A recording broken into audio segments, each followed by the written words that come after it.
আজ বাতাসে সুবাসিত স্নিগ্ধতা, পাখিরা সারি সারি গাইছে গান, প্রকৃতি নতুন করে হয়েছে রঙিন, ফুলেরা সব ফুটেছে বাগানে।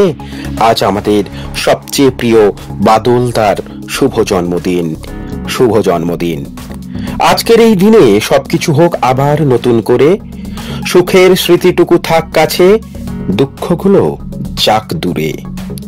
শুভ হোক তোমার দিন, আজকে তোমার শুভ জন্মদিন। শুভ জন্মদিন। মুখে তোমার মুচকি হাসি, ফুল ফুটুক রাশি রাশি। এইভাবে 7ই ফেব্রুয়ারি লাইভ অর্কেস্ট্রা ও ভয়েস টেক স্টুডিওর তরফ থেকে চিংড়িঘাটার 4 নম্বর ভেড়িতে সকলের প্রিয় চিত্র পরিচালক তথা কবি ও সমাজসেবী বাদল সরকারের শুভ জন্মদিন পালন করা হয় কেক কেটে। লাইভ অর্কেস্ট্রার গানের সুরে সুরে, নাচের তালে তালে এক সুন্দর ও সুচারু দিনের আয়োজনে পিকনিকের মুডে পরিণত হয়েছিল, যেখানে সকলের মধ্যমণি ছিলেন বাদল সরকার। শুভেচ্ছা ও অভিনন্দনের সাথে অগণিত মানুষের ভালোবাসায় বাদলবাবু বরাবরের মতোই বেশ ইমোশনাল হয়ে পড়েন। তিনি সকলকে শুভেচ্ছা জানিয়ে বলেছেন, এই ভালোবাসাই তার নতুন কাজ করতে অনুপ্রেরণা দেবে, নতুন নতুন ফিল্ম বানানোর কাজে তাকে উৎসাহিত করবে। কবিতার পাতায় তার কলমচির জোরালো অস্ত্র অনেক মানুষের মাঝে ছড়িয়ে পড়বে। বাদল সরকার তার সহজ ও সরল স্বভাবে আরো এগিয়ে চলুক, তার সর্বাঙ্গীন সুস্থতা কামনা করি।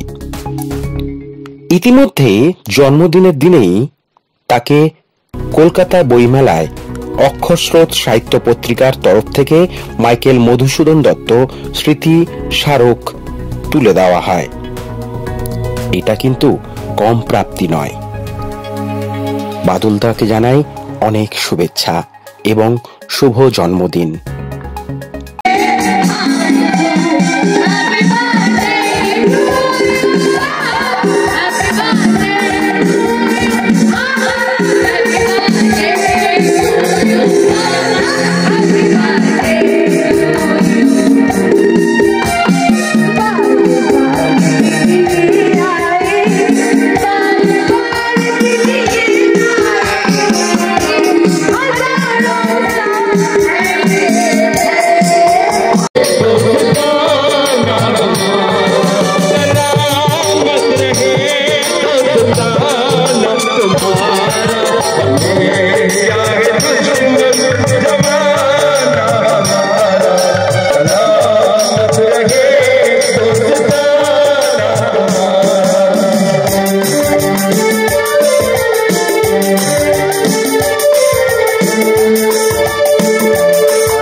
ব্যুরো রিপোর্ট, প্রিয় চিত্র সাথী নিউজ, কলকাতা।